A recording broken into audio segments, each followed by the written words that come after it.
Hey guys, Mark at Catch 'em All Bait and Tackle in Cape Fear, Missouri. Hey, we're going to give you the lake update today and the fishing report for Table Rock Lake. Lake level is coming up with all the rain we've had this last week. We're at 913.15 right now. So just a little, about 2 foot under power pool, 915's power pool on Table Rock.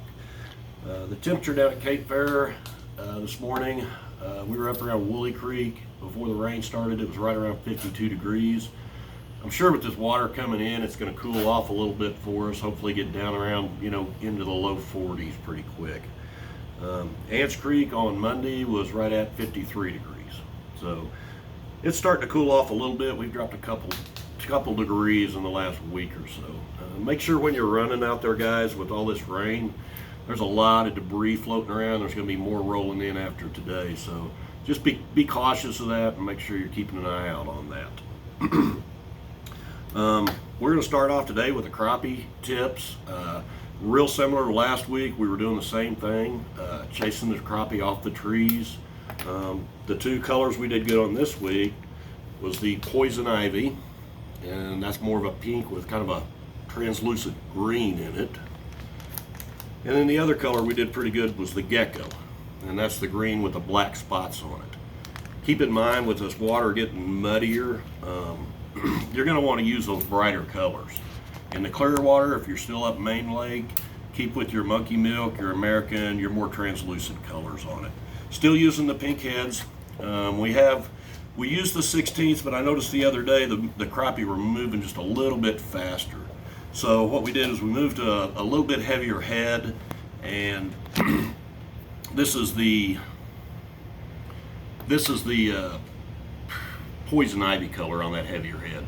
And what that allows you to do, it just allows you to go ahead and throw it out there a little bit further, trying to get in front of the crappie. Also allows you to let it drop a little faster because they're moving pretty quick right now. Last week we touched on the bait pop.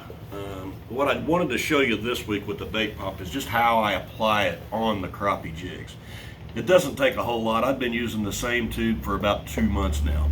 But I'm just going to get just a little bit out of the tip there and just put it right there on that head and kind of rub it around a little bit.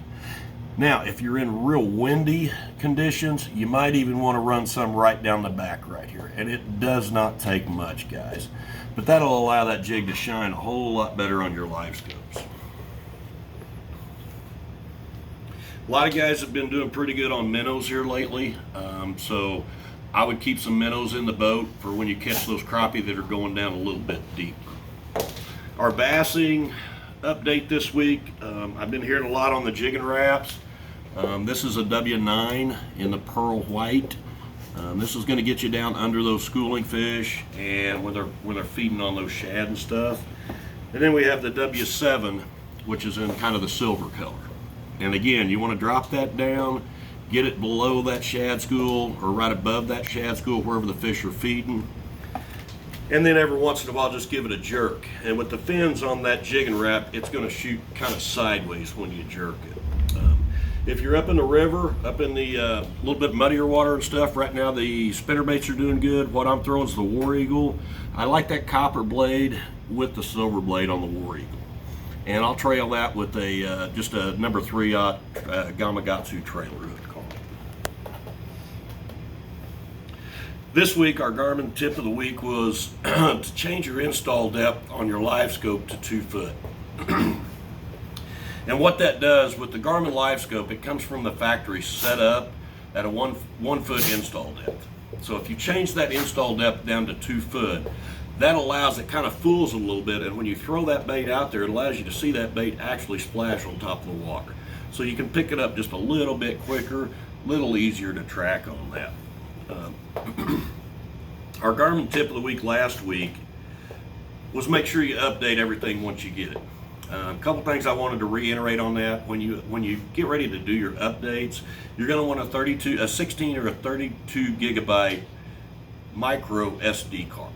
You have to have that for the updates, and then you're going to want to download Active Captain on your phone. Now, do that with Wi-Fi because it's going to take a lot of time if you try to do it off your cell phone.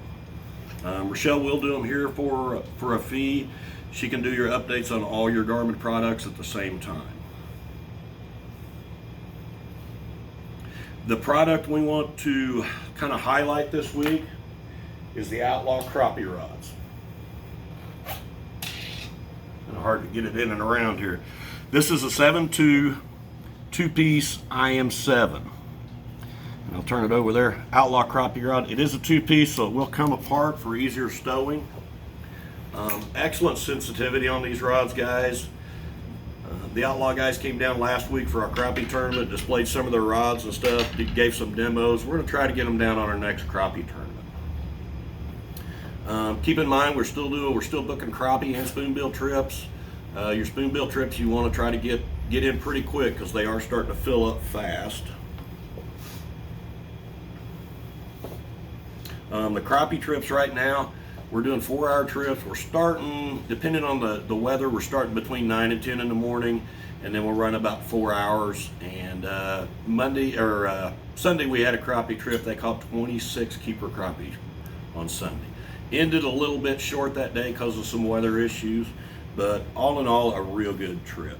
Guys, make sure you subscribe to the channel, hit like, watch the full video. If you got any questions, hit us up on them. We'll definitely answer them. Catch them all the time.